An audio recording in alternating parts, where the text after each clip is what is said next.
Class में हम लोग पढ़ते हैं मानव नेत्र तथा दृष्टि दोष। अभी हम लोग डिटेल करेंगे मानव नेत्र क्या है और मानव नेत्र में कौन कौन से दोष और किस वजह से कौन कौन से दोष हो जाते हैं।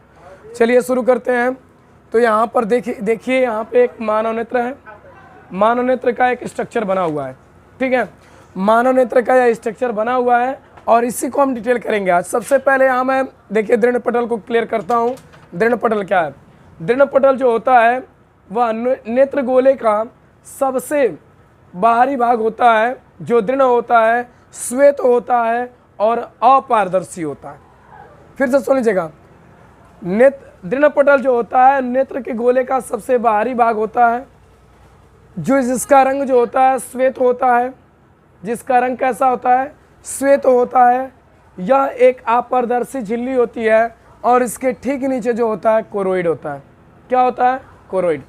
कोरोइड का काम क्या है कि हमारे नेत्र में जो प्रकाश प्रवेश करता है, हमारे नेत्र में जो प्रकाश क्या करता है? प्रवेश करता है, तो नेत्र के भीतर का जो परावर्तन होता है उससे यह रोकता है। इसका रंग कैसा होता है? तो इसका रंग काला होता है। इसका रंग कैसा होता है? काला होता है। और कोरोइड के ठीक नीचे क्या होता है? रेटिना होता है। कोरोइड के ठीक नीचे क्या है? रेटिना है। और रेटिना पर वस्तु का क्या बनता है? प्रतिबिंब बनता है, ठीक है। अब देखिए इसके बाद आपको दिख रहा होगा, इसके बाद आते हैं पित्त बिंदु जो होता है।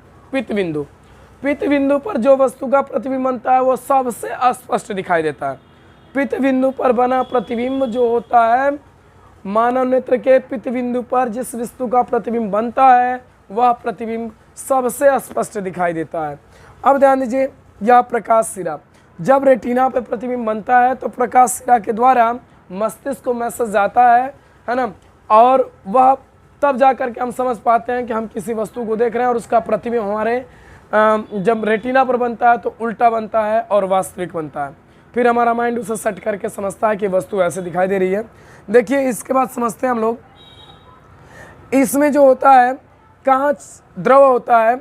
मतलब ये कांच द्रव कहाँ होता है? तो लेंस और जो हमारा रेटिना है इसके बीच में होता है। ये क्या है? कांच द्रव है। और इसका अपवर्तनांक जो होता है वह 1.13336 होता है। इसका अपवर्तनांक, कांच द्रव का जो अपवर्तनांक होता है 1.336 होता है। ध्यान दीजिए। अब इसके बाद कहेंगे सर ये हमारा क्या है? नेत्र लेंस है। और नेत्र लेंस जो होता है वह बहुत पतली पतली पारदर्शी झिल्लियों से मिलकर बना होता है, ठीक है। और इसके आगे का अब देखिए नेत्र लेंस और ये कार्निया होती है, जो उभरा हुआ नेत्र का भाग होता है उसे हम कार्निया कहते हैं। तो कार्निया और नेत्र लेंस के बीच में जो जल होता है मतलब उसे कहते हैं जलीय द्रव। क्या कहते हैं? जलीय द्रव। और इसका भी अपवर्तनांक इतना ही होता है, 1.336 होता है। अब ध्यान दीजिए, और जो हमारा नेत्र लेंस होता है ये मांसपेशियों के बीच में टिका होता है। नेत्र लेंस का एक भाग की वक्ता त्रिज्या, यानी लेंस के जो ये वाला भाग है इसकी वक्ता त्रिज्या कम और बाहर वाले भाग का वक्ता त्रिज्या क्या होती है? ज़्यादा होती है, ठीक है। तो अभी मैं इसे लिख देता हूँ। नेत्र की मानव नेत्र की जो रचना करना है, मानव नेत्र की रचना जो करना है, नेत्र की जो रचना करना है, इसको अभी मैं लिख देता हूँ या फिर आप इस फिगर को देख के चलिए देखिए ध्यान से। अभी जैसा आपको मैं बता रहा था कि मानव नेत्र की जो रचना है, तो मैं बोर्ड पे रचना अभी लिखा हूँ, है ना।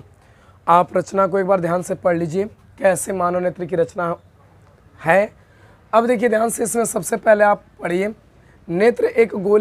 नेत्र का गोला बाहर से एक दृढ़ व अपारदर्शी परत से ढका रहता है जिसे दृढ़ पटल कहते हैं। आपको मैंने पहले ही बताया था कि देखिए ये दृढ़ पटल है और ये जो होता है अपारदर्शी होता है। दिख रहा होगा आपको बाहर वाला, इसे हम ये अपारदर्शी होता है और जिसका रंग जो होता है श्वेत होता है और ये जिसे हम कहते हैं दृढ़ पटल। इसके बाद आप देखिए लिखा है गोले के आगे का भाग पारदर्शी तथा उभरा हुआ होता है। यहाँ पर देखिएगा ये भाग जो होता है ये पारदर्शी होता है और उभरा होता है। कह रहा है जिसे कार्निया कहते हैं। देखिए इसका नाम लिखा गया है कार्निया। कह रहा है नेत्र में प्रकाश कार्निया से होकर प्रवेश करता है, यानी जो हमारी नेत्र है इसमें प्रकाश जो होता है कार्निया से होकर ही प्रवेश करता है। कह रहा है और इसके पीछे एक अपारदर्शी रंगीन झिल्ली होती है जिसे आइरिस कहते हैं। देखिएगा, इसके पीछे जो होता है ये अपारदर्शी होता है और रंगीन होता है। रंगीन एक झिल्ली होती है जिसे हम क्या कहते हैं, आइरिस कहते हैं। कह रहा है और आगे लिखा है, और इस पर्दे में एक छोटा सा छिद्र रहता है।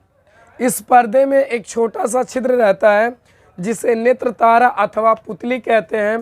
कह रहा है आइरिस के ठीक पीछे नेत्र लेंस होता है। जैसा आप चित्र में देख रहे हैं कि यहाँ पर एक नेत्र लेंस, ये जो है हम लोगों का नेत्र लेंस है।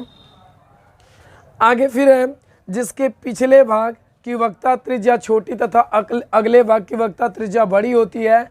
नेत्र लेंस कई पारदर्शी परतों से मिलकर बना होता है।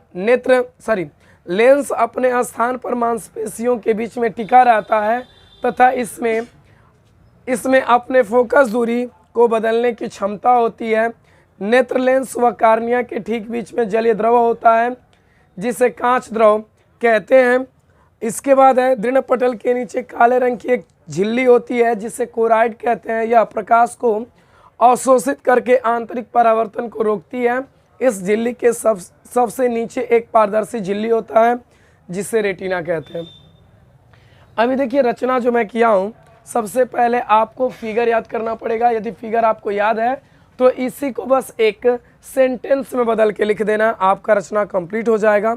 और रचना कराने से पहले मैं आपको बताया भी था पूरी तरह से फिगर को। इसके बाद भी कोई दिक्कत होती है तो और भी मैं आपको समझा दूंगा, है ना। और अगले क्लास में आपको मैं इसका जो आगे वाली पॉइंट है उसको बताऊंगा, ठीक है।